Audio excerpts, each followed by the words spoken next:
Hello all, welcome again. Let's quickly go through what we will be doing in this video. The very first we will understand that what is neural network, we also call it as deep learning. We will see one simple practical implementation so that you will understand what exactly happens in the network of neurons. Then we will go through CNN, that is a convolutional neural network. After that we will see what is transferred learning and will implement it for classifying images. Let's begin.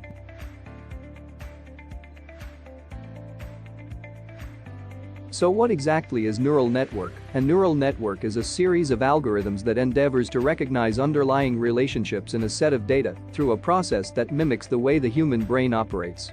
In this sense, neural networks refer to systems of neurons, either organic or artificial in nature.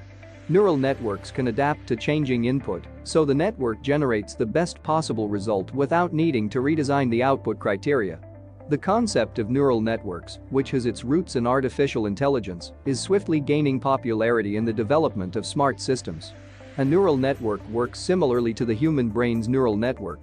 A neuron in a neural network is a mathematical function that collects and classifies information according to a specific architecture. A neural network contains layers of interconnected nodes, as you can see in the diagram. The very first layer is called as input layer, and similarly the last one is an output layer. The network shown in between input and output layer is called as hidden layer. Here we have two hidden layers in this architecture, each with 4 neurons. But we can have any number of hidden layers and any number of neurons in those layers. Additionally, we can have number of neurons in an output layer. Consider an example with an output layer having 2 neurons, where if one neuron shows high % of weight on particular input image, then it is a dog. Similarly, if another neuron have high weight to the input image, then it is cat. As shown in diagram. Now let's discuss something about input layer. We need to feed features to the input layer's neurons. Again, consider an example, the model which will predict whether the student will pass in the exams or will the student fail. For such example, the time for which any student study every day, then the time student use social media, and can be the time for which you study one day before exam. In most of the cases of engineering. That's all, now let us do one practical quickly, here we go. I will first show you the steps for setting lab using Anaconda. I will attach the following text file link in the comments of this video on YouTube. You should have Anaconda installed on your system, any version will do. This is the text file and perform it all on your Anaconda prompt. Anaconda prompt is similar to CMD. So now we will perform one small demo for understanding neural network and how we write the program for the setting up neural network architecture we want. I have some Wine dataset with me, let's see how the dataset is. We are using Jupyter Notebook, which we opened as per steps, and opened this file from its UI. After clicking on the particular cell I am pressing Shift+Enter to run each cell, the star shows that the cell is still running. These are column names of the data we have. These columns are the features which we will feed to our neural network. We can see the data type of all the columns here. This is the complete dataset which we have with us, each columns have some continuous values. The column names seems to be the contents of the wine. See how easily we can view the complete dataset using Jupyter Notebook. That is the reason why all the data scientists love it and use it. We even have the scroll bars here if we have very large data. So here in our dataset we have the column named class. We will train our model to predict the class of the wine. Here remaining columns will be our features. Now we will do pre-processing on our data. We will first split columns of our data as per input features and output. All these are our values of y. Now we will count how many of each class exists in our dataset.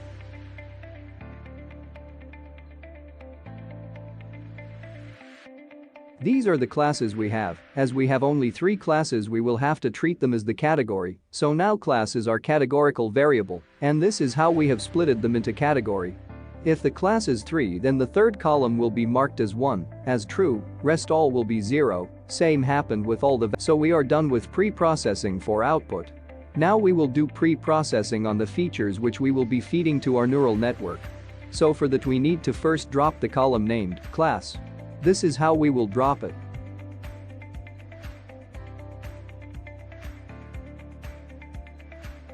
And we are left with these columns. Look, we don't have column named class here as we already dropped it. The next step is to split the data into the training and testing data. These 2 lines does the same for us. Now we will import libraries to build the architecture of neural network we want. We can get to know total rows and columns in our data using dot shape, as you can see. We have 13 columns and 178 rows in our feature variable named x. They are numbered from 0 to 12, as you can see here. So as we are giving 178 rows of input, we should have same number of output rows. The variable of our output named y_cat have 3 columns, as discussed earlier, is same 178 number of rows as per out data in variable x. Now we have completed pre-processing on dataset. Now from here we will build some architecture of neural network where our model will get trained. As we had 13 features to feed to our neural network, we are telling our first hidden layer that you will be receiving 13 input features. You can see here above they are same there.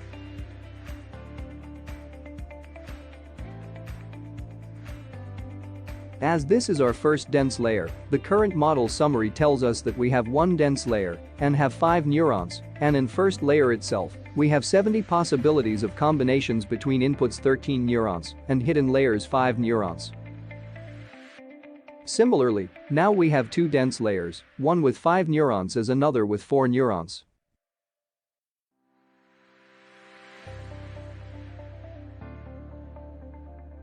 For the third layer we added 8 neurons, you can see its model summary. Now we will add the output layer, and it will have 3 neurons, as we have 3 categories of classes in our dataset. Look, you can see here 3 written. 3. Now here we will compile our model, which builds the connection between all the layers. Compile is the key step for BuLighting architecture. You can again see how layers are built. Model.fit starts learning of the model. Here each of the neurons of layer finds some weights for themselves to get themselves trained on the given training data. You can see how the accuracy increased as each epoch completes. One epoch is simply one iteration of feeding the dataset to the model once. Here we provided the complete training data so that machine will learn. So, we had 200 epoch iteration on the training data. On the very first epoch the model have accuracy of prediction over around 32% and increases as epoch increases. Additionally, the loss decreases, which reflects to increasing accuracy.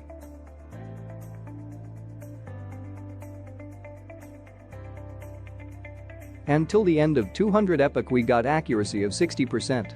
Now listen carefully, you might think that this is the maximum accuracy we can get through the model of neural network, but this is not the case. Number of hidden layers, neurons in each hidden layer and activation function which helps neurons to adjust their weights are called as hyperparameter. We don't call them constants as their combinations helps us to build more perfect model with high accuracy. These all are the weights of our created model.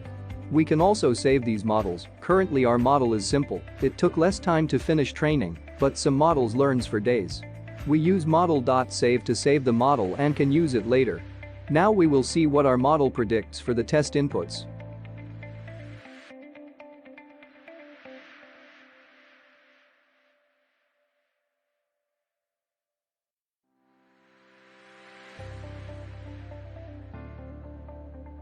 This is what our model predicted. Now let's compare it. List 1 have predicted output from model and y_test is the original real output. You can compare now. The first row shows that it belongs to class 1 and which is correctly predicted by our model. Now we will learn what is CNN. Its full form is convolutional neural network. CNN takes image as an input and predicts what it belongs to. It predicts based on training. For image we need to store a 3-dimensional or 4-dimensional matrix. Let's assume a 3D matrix of size 3. So as it's an image, our computer doesn't directly understands it, such that it will predict the next given image. We need to provide simplified numeric data. For that, we first convolve the image. After convolution is performed on an image, the edges in the image are identified. Then we perform pooling and provide same image to the dense layer, the neural network which we saw before. So the question is how the machine learns for predictions of new image. So now you will get to know the same in very detail. Consider the source matrix as our image, and when we multiply it with kernel matrix, it gives only edges in the image. I mean that now our image will only contain edges. So you might be thinking, how is this possible? Consider this image after convolution, that is after multiplying image matrix with kernel, that gets converted into exactly same.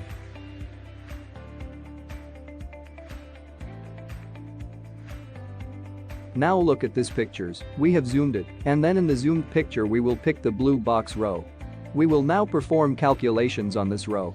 Observe carefully, what we will do is we will multiply this image with a one-dimensional matrix, which have 1 and -1 in it.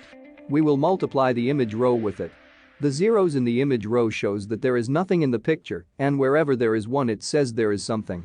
Observe the calculations carefully, after multiplying 0, 0 or 1, 1 stride with kernel we obtain 0, but whenever the stride contains 0, 1 or 1, 0, and we perform multiplications with kernel we obtain 1, as an output, it shows that there is edge. This is our kernel here. Watch and understand the calculations. Here it gives 0. Here too it gives 0. Watch and understand the calculations. But as here there is an edge that is our finger start point, it gives 1. Watch and understand the calculations. When we have 1, 1 that is our image, it shows 0 as an output after multiplication. The same way when out finger ends it gives 1, observe. This will be our final output for any particular row. And after doing same for all the rows in the image we will obtain the edges in our picture. This is another example of deer, we can see how it is converted after multiplication. This is how the stride moves and convolve the matrix, same happens with multi-dimensional images. Now we will jump to our next step after convolution, that is pooling. We do max pooling or average pooling. In this step we simply reduce the size of the picture by resizing them. You can see the same here in the picture. It helps us for faster processing of computations. Before transferring the pooled image we need to flatten it, as neural network require one-dimensional array as an input. So we completed convolution, pooling, and we can do these two steps for multiple times, as they are hyperparameters and can increase accuracy of our model. So we pass this flattened data to the dense layers. Dense layer is nothing but the neural network's hidden layer, which we discussed earlier. So the question is, why transfer learning, and what is it exactly? Now listen carefully. When we train the network on a large dataset, we train all the parameters of the neural network, and therefore the model is learned. It may take hours on your GPU. We can give the new dataset to fine-tune the pre-trained CNN. Consider that the new dataset is almost similar to the original dataset used for pre-training. Since the new dataset is similar, the same weights can be used for extracting the features from the new dataset. Transfer learning make use of the knowledge gained while solving one problem and applying it to a different but related problem. Now we all know what is this, as we are being discussing same from few minutes. In transfer learning we will use the old pre-trained model weights to train new similar featured things or anything.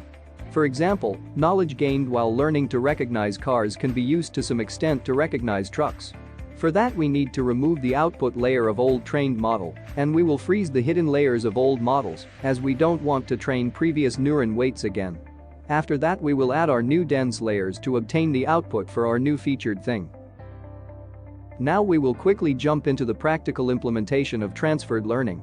This is my dataset, where I have Warren Buffett and Jim Simon's face images stored. Here too I have training and testing folders separated. Let me tell you guys, here I am using very less images, but we should never do it as the model won't get trained accurately. These are the testing image for Jim Simon. And these are for Warren Buffett. This is my program. Here I am using MobileNet as a pre-trained model, and I will be training these images on top of them. This is the key step, where I am removing output layer of MobileNet model. Here I am freezing the layers of the current model, which will not allow weights to get modified when we will use these layers to train for new images. Have a look, these are the hidden layers of old pre-trained model. It have multiple convolution and pooling layers, that is called hyperparameter, where we'll try all the possible combinations till we get the perfect one.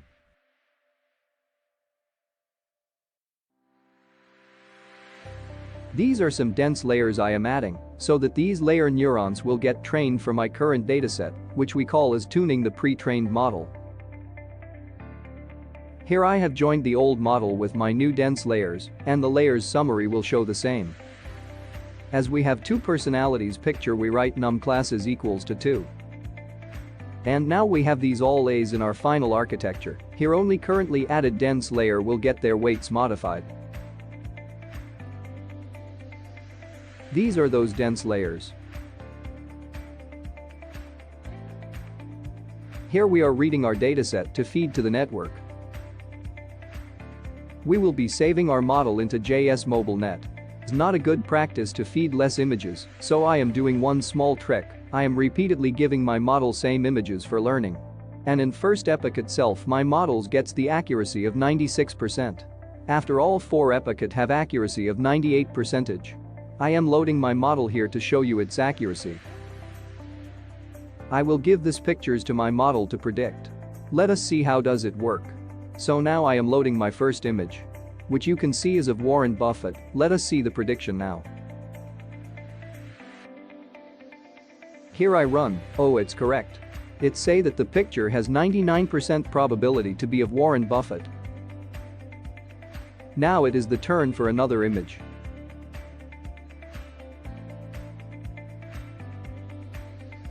Yeah. It's too correct, with probability of 91%. Same I will repeat for next 3 images. Correct.